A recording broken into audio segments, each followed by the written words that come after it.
you doing? Did you take any steps backwards after the game in trying to get your ankle healthy? Did you have to redo anything before you could go forward? No, I don't think so.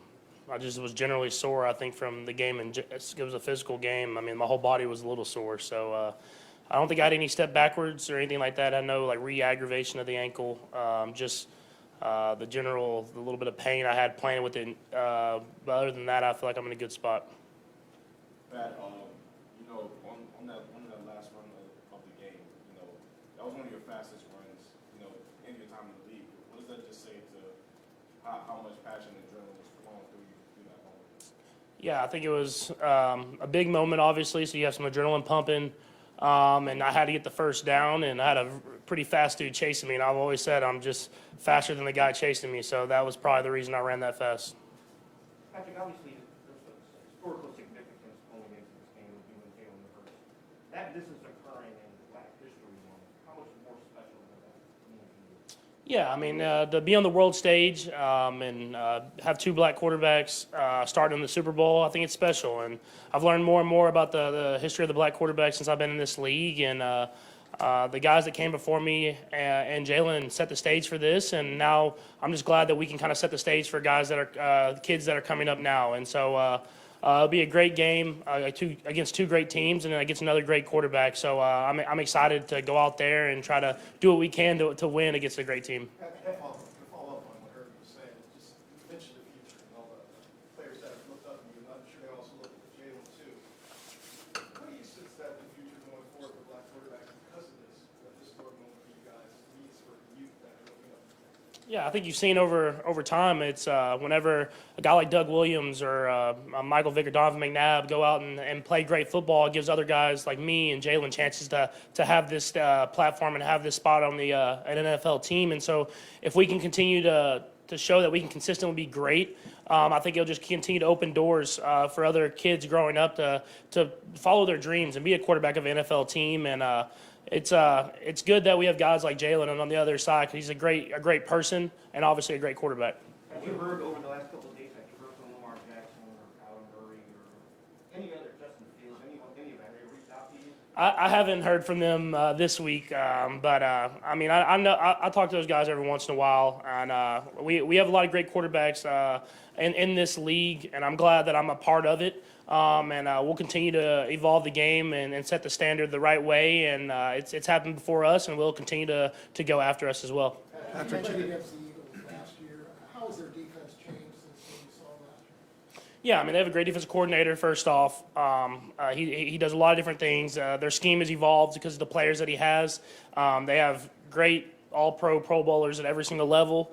And so they continue to add talent, man. And they have a lot of great players, veteran players and mixed with young players. And, I mean, they're one of the I don't know if they're number one, but they're one of the top defenses in the league for a reason. And they get after the quarterback, so it'll be a great challenge for us to go out there and try to have some success. Patrick, I mentioned Last year, just one mistake in the second half, kind of led to two mistakes and three mistakes. You had obviously an unusual mistake in the second half this time. Did it enter your mind that one mistake is the same one mistake? Was that an off-season thing? Was it an in-game thing? Yeah, I think it was just an in-game thing more than anything. It wasn't something I thought about in the offseason, but I think when you've been in some big games now a couple years in a row, you've learned from your mistakes. And I felt like the year before, I let one mistake kind of compound into 2, 3, or whatever it was. Whereas this game, this last one, instead of worrying about, man, I made a huge mistake and we probably could have had a good chance of not putting the game away, but giving ourselves a big lead, let's not magnify it. Let's just move on to the next play, continue what you were doing throughout the entire game. And we didn't necessarily have a ton of yards after that, but I didn't make another mistake. And then whenever the time came, I was able to make a play in order to get us in the field goal range. Patrick, on the run, we were talking earlier at the end of the game. There's plenty of photos. I'm not saying you weren't, hit illegally. There's plenty of photos showing where you were. You were out of bounds when you were hit. But is there kind of an art form to maybe help and sell it? Was there a little acting that helps out? Because you're moving, like I said, at a high rate of speed. That can be kind of dangerous. You throw yourself down like that. Yeah, I think it was more the most pain I had was stopping. So once he pushed me, it would have been hard to put my foot in the ground and try to stop. So I kind of just I rolled through it, and you get over there with the heaters and the benches and people. That's where a lot of times people get hurt, and I think that's the reason that there's a flag for getting pushed out of bounds like that late. And so once I got pushed, I just tried to roll and try to not hurt people and not hurt myself. And the flag was called. I mean, I was pretty far out of bounds. It was probably the furthest I've been out of bounds before I've been hit. So I rolled through it. The flag was thrown the right way, and it got us into field goal range. Patrick, you've mentioned on a couple of occasions that during the 19 season, it almost felt easy, like this is what happens all the time. 20 you guys go back wasn't the same thing because of COVID, and now you're going to explore the spectacle that is the Super Bowl. How much sweeter do you think it will be just knowing how hard it is to get there, and how much more do you think you'll enjoy it? Yeah, no, it'll be awesome, man. And you get there the first time, and you don't know what to expect, and you're kind of going through a whirlwind of media days, and you have practice, but it's not the normal schedule you usually have, and meetings, and trying to find time to watch film and everything like that. Whereas now you have a plan. Chad was with me last time, so I have a plan with him already. We're going to be able to go out there and do what we usually do throughout a week with the added stuff that we have to do. And so it's nice to have that experience before. I can teach other guys and help them along as well, because even though it's the same team, we have a lot of new players. And so I'm excited to get these guys down there to get that experience. And at the end of the day, you want to win the game. So I just want to make sure those guys keep that in mind. You mentioned teaching the young guys, but when you look back on 2019, what was that one thing that you wish you would have known that you were sharing with those guys? Yeah, I mean, I think it's just trying to give them a blueprint of how the week goes. Obviously, you can see it on the schedule, but I want them to see it from a player's perspective of how much stuff you have to do outside of football and how you can still manage that and get your stuff done the right way. And so the Super Bowl week special, it's a special week.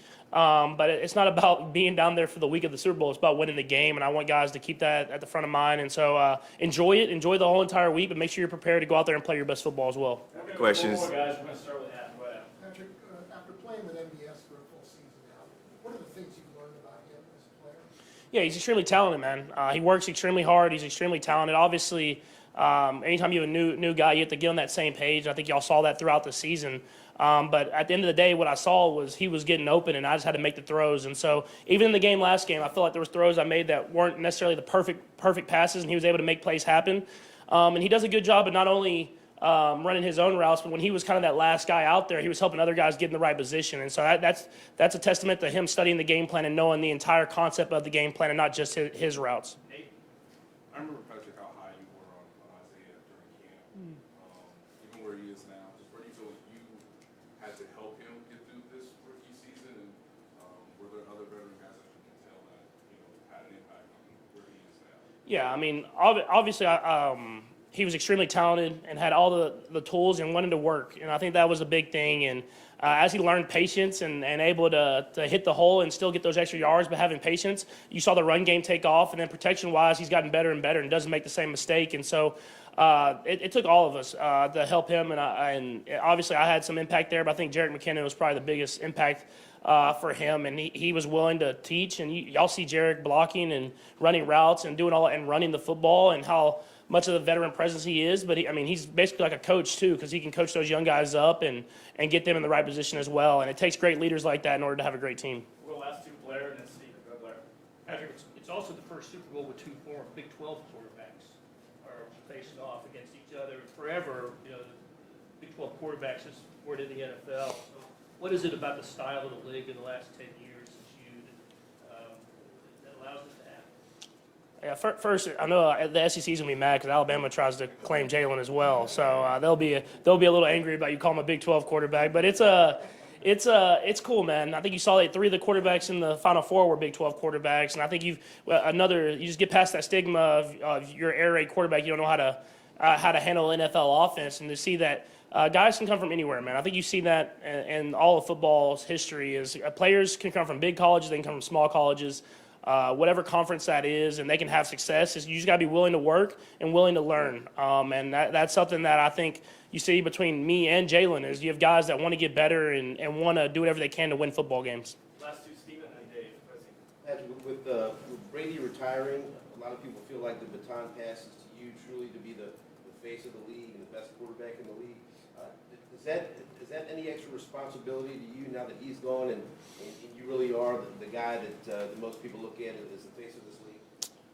Yeah, I mean, it's not, I don't think, any extra responsibility. I mean, I'm just trying to go out there and win football games and win championships, and this is the biggest game of them all. And so it's not about being the face of the league or anything like that. It's about being the best teammate you could possibly be and doing whatever you can to win football games. And the other stuff kind of handles itself. And it's obviously a good part of it. If you're winning Super Bowls, usually you get a little bit more media and a few more commercials, I guess you would say. But at the end of the day, man, I just want to get in this building, be with my teammates, and go out there and win football games. Last one, Dave. I know you've got a lot of pride in being from Texas, and this is the first time two quarterbacks from Texas making the Super Bowl. Do you remember Jalen at Hall coming out here a little bit ahead of him? And then also, how did Texas go from being the state of Earl Campbell and Eric Dickerson to the state of Patrick Mahomes, Jalen Hurts, quarterback?